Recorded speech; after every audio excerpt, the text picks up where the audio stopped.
नमस्कार मित्रांनो, मी तुकाराम सुरनर, सुरनर जी-आर आणि योजना या यूट्यूब चॅनलमध्ये आपल्या सर्वांचं स्वागत आहे.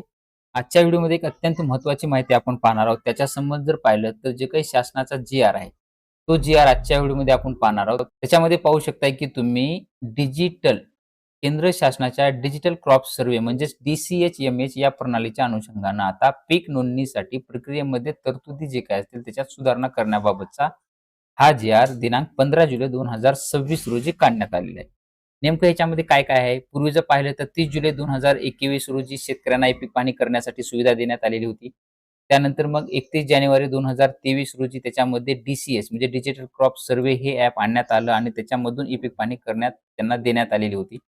त्यानंतर जर पाहिलं तर 21 मे 2026 रोजी जे काही DCH-MS हे ॲपचं लोकार्पण करण्यात आलं. हे ॲप केंद्र शासनाच्या DCH-MS मोबाईल ॲपद्वारे ई-पीक पाहणी म्हणजे संपूर्ण देशामध्ये ही एक समान केली जाणार आहे आता.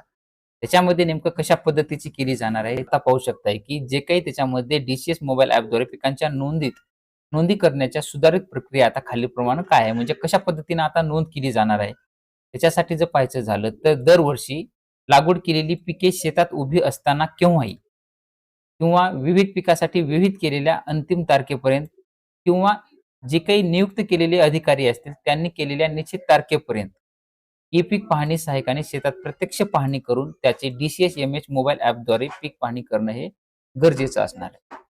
त्याच्यानंतर जर पाहिलं तर पुढचा मुद्दा आपण पाहणार आहोत, की त्याच्यामध्ये जर प्रत्येक 1000 ते 1500 ओनर्स प्लॉटसाठी किमान एक पीक पाहणी सहाय्यकाची नियुक्ती करण्यात येणार आहे. ती तहसीलदार यांच्यामार्फत करण्यात येणार आहे.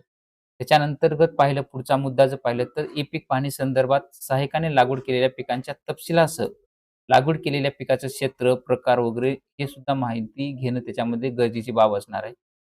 त्यानंतर ई-पीक पाहणी हे शेताच्या बांधापासून 20 किलोमीटरच्या आत उभे राहूनच करणं गरजेचं आहे. त्याच्या शेतामध्ये जे असेल तर बांधावर झाडं वगैरे असतील म्हणजे पूर्वीप्रमाणे ज्या पद्धतीने आपली होती जी काही पडक्षेत्र म्हणा, झाडावरची बांधू वगैरे तशा पद्धतीनं तुम्हाला त्याचे 2 सुस्पष्ट म्हणजे एकदम स्पष्ट छायाचित्र घेणं सुद्धा बंधनकारक आहे.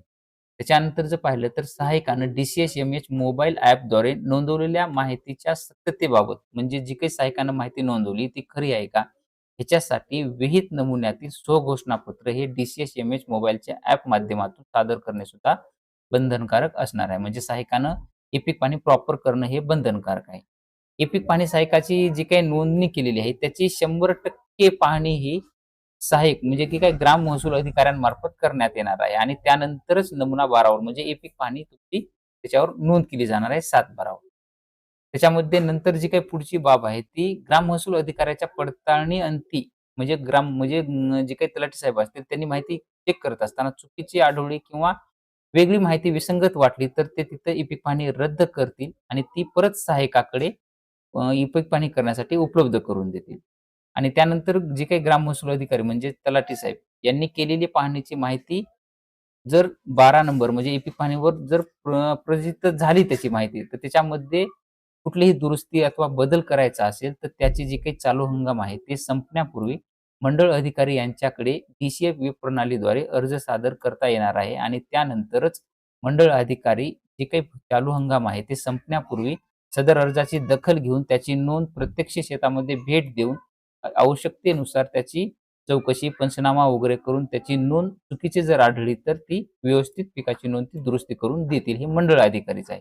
आणि एकदा जे काही मंडळ अधिकारी यांच्या अंतर्गत जर ती नोंद झाली, तर त्याच्यामध्ये दुरुस्ती करता येणार नाही. परंतु याची जो काही पंचनामे चौकशी होत नाहीत, तोपर्यंत जे काही ग्राम महसूल अधिकारी म्हणजे तलाठी यांनी पडताळणी करून मंजूर दिलेली पीक पाहणी आहे, ती जोपर्यंत सूचना येत नाहीत, तोपर्यंत ती सर्व योजनांसाठी वैध मानण्यात येईल असं सुद्धा सांगण्यात आलंय. त्यानंतर महत्त्वाचा बहुवार्षिक जे काही पिकं असतात, काजू, आंबा, पेरू, चिकू याची जर ई-पीक पाहणी तुम्ही आज म्हणजे 2026 मध्ये समजा केली, की तिची ई-पीक पाहणी पुढील सलग 3 वर्षे हे ऑटोमॅटिकली तुमची फळबाग आहे म्हणून तुमची घेतली जाईल. त्याच्यामध्ये तुम्हाला दरवर्षी परत-परत करण्याची गरज नसणार आहे.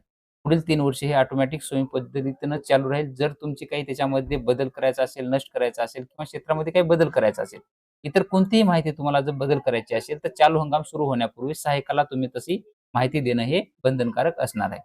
डिजिटल क्रॉप सर्व्हे म्हणजे DCH-MS प्रणालीद्वारे जे काही संपूर्ण ई-पीक पाहणी माहिती गोळा केली जाणार आहे, ते 3 वर्षापर्यंत तुम्हाला ऑनलाईन ठेवता येईल आणि 5 वर्षांपर्यंत हे डिजिटल स्वरूपामध्ये तुम्हाला डेटा संकलित करून देण्यात जाणार आहे आणि तीच माहितीच्या आधारे जे काही शासनाच्या योजना असतील, सेवा किंवा लाभ प्रभावी अंमलबजावणी करण्यासाठी त्याचाच उपयोग केला जाणार आहे. जसं की 2024 मध्ये आपण कापूस आणि सोयाबीन पिकासाठीच्या अनुदानासाठी 5,000 जे काही दिले जाणार होते, त्याच्यासाठीही मोठ्या प्रमाणात गृहीत धरली जाणार आहे. अशा पद्धतीनं आता तुम्हाला ई-पीक पाहणी अशा पद्धतीने हे बदल करण्यात आलेले आहेत. अशाच पद्धतीने तुमची ई-पीक पाहणी केली जाणार.